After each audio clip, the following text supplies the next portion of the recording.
বলো দেখিনি এই কি সহ্য করা যায়? মাছ মাংস যতই রাঁধি না কেন আমাগো বাড়ির মানুষগুলা না সব শাক পাগল। মনে হয় কি আগের জন্মে সব এক একটা গরু ছিল, ঘাস খাইতে ভালোবাসে।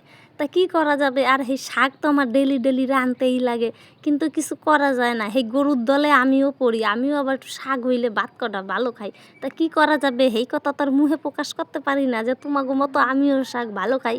এর লেগে আমি কিছু কই না, আমি চুপ কইরা তাহি। এইগুলাই খালি কবে এই শাক রানবি ওই শাক রানবি, আর আমি রান্ধি, হ্যাগোও দি, আমিও খাই।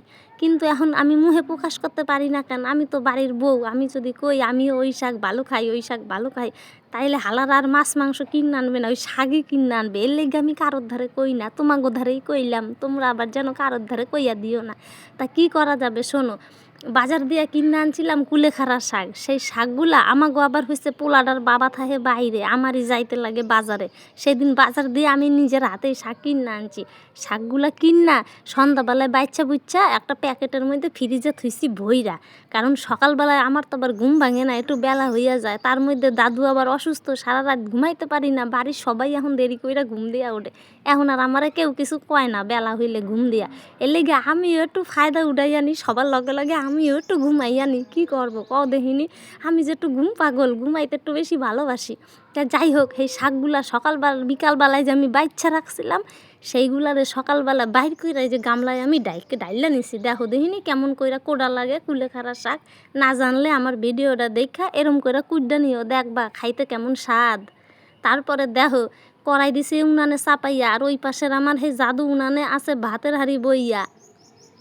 এই জলের মধ্যে দিছি আমি কাঁচা লঙ্কা চিরা, আর একটুখানি দিছি লবণ। ওই যে জলবাবু ফুটিতে লাগিছে, জলবাবু যখন ফুটছে তখন আমি জানো কি করছি, এই দেখো একমুট কইরা আমার তো আবার হাত বড়, হের লেগে আমার অল্প অল্প ধরে সবজি, এই সবজিগুলি সব আমি দিয়া দিছি। ও ভালো কথা, তোমাকে তো কই নাই কুলেখাড়া শাক রাঁধতে কী কী সবজি দিছি।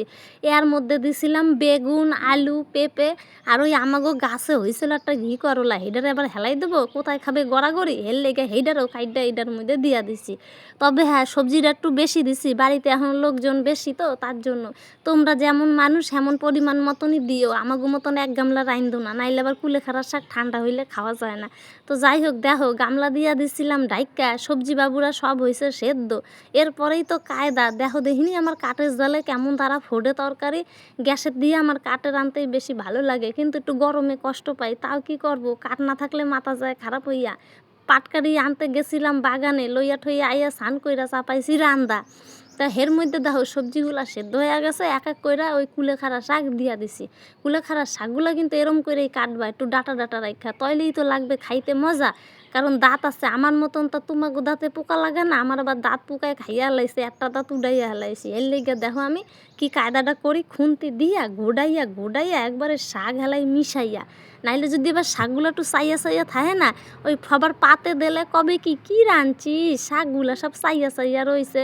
আমাকে বাড়িতে তো সব বুড়া বুড়ির মেল, মানে আমি হয়েছি, আর সব আমার পরে আগে যেগুলো আছে না সব হচ্ছে বুড়া আর বুড়ি, এইয়া নিয়েই আমার সংসার। কিন্তু কি করা যাবে, ভিডিওতে ভয়েস দিতে যাই আমার পায়ে হাসি, কেন না ওই বুড়া বুড়ি কইছি তো তাই। তাই চলো বন্ধুরা, আমার শাক আর সবজি সব সেদ্ধ হইয়া গেছে, লইলাম আমি গামলায় ঢাইল্লা। এরপরে দেখো দেখিনি আমার কায়দাটা, কড়াইটা আবার একটু ভালো কইরা ধুইয়া নিছি, এই ফাঁকে ক্যামেরাটা বন্ধ কইরা। তারপরে জানো যদি না ধুইয়া নি না, ওই কড়াইটা সব লাগিয়ে যাবে, মাঝে মাঝে আমার হাতে নলা যায় ব্যথা হইয়া। তারপরে একটু তেলটা বেশি করেই দিতে লাগবে, কেননা চিংড়ি মাছ আছে তো, এই কুলেখাড়া শাক দিয়া চিংড়ি মাছ খুব ভালো লাগে। চিংড়ি মাছ কটা আমি বাচ্চা ভালো করে ধুইয়া দিছিলাম সব ফ্রিজে, আমি আগেই সব রেডি করে রাখি, কইলাম যে আমি কাজে খুব কুইরা।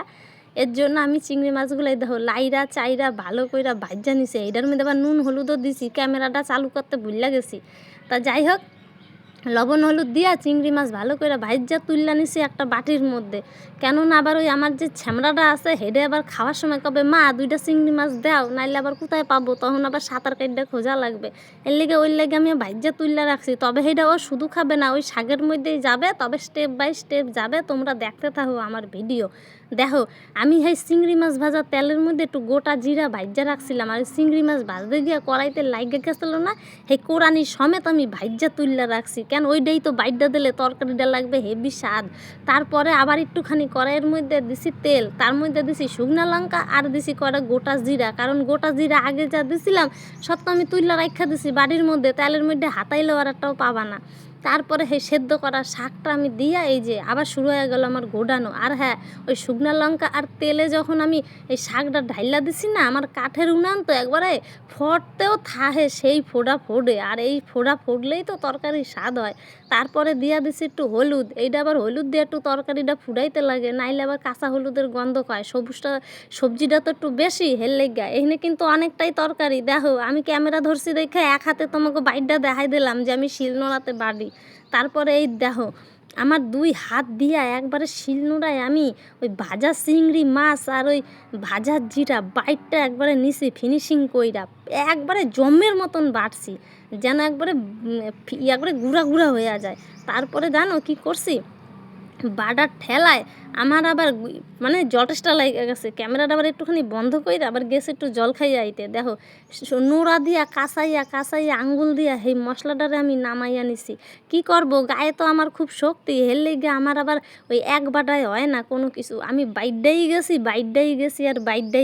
বাটতে বাটতে যখন ওইটা ফিনিশিং হয়েছে, তারপরে শিলনোড়া মোড়া কাঁচাইয়া জল ঠল দিয়ে একবারে ধুইয়া হে ধোয়ানি জল আর বাটা জিরা আর চিংড়ি মাছ সব একসাথে আমি কড়াইয়ের মধ্যে দিয়া দিছি। তবে হ্যাঁ, চিংড়ি মাছের লগে জিরাটা যদি একটু বাটতে যাও না, একটু ভালো করেই বাটবা, নাইলে আবার আমার মতন দেরি হবে। তারপরে দেখো দিয়া দিলাম তরকারির মধ্যে, আর তোমাকে তো দেখাই নাই পাটা পুতা ধোয়া জলটাও দিয়া দিছিলাম, তাইলেই তো স্বাদ লাগবে। এটা কি হেলাই দিমু নাকি, কতখানি বাটা লাগিয়া ছিল। তারপরে খুন্তির মিক্সার দিছি চালাইয়া লাইরা সাইরা দেখো দেখিনি আমার কত সুন্দর হয়ে গেছে কুলেখাড়ার তরকারি। এই যে রেসিপিটা রাঁধছি না, গরম ভাতে সবাই মুখ বুজ্জা খাবে, কেউ আর কিছু কবে না। লাস্টের বেলায় এই বাড়িতে যে চিংড়ি মাছ ভাজা করা উড়াইয়া রাখছিলাম, এই ভাজা চিংড়ি মাছ কটা আবার ঢাইলা দিছিলাম, 1-2টা পোলাডারে দেবো হানে। তারপরে দেখো দেখিনি কড়াই দিয়া গামলায় ঢাইলা রাখছি চিংড়ি মাছ দিয়া কুলেখাড়া শাকের রেসিপি। খাইতে যেমন স্বাদ, কইতেও যেমন স্বাদ হয়েছে আমার ভিডিওটা, আর খাইতেও হের থেকেও স্বাদ হয়েছে।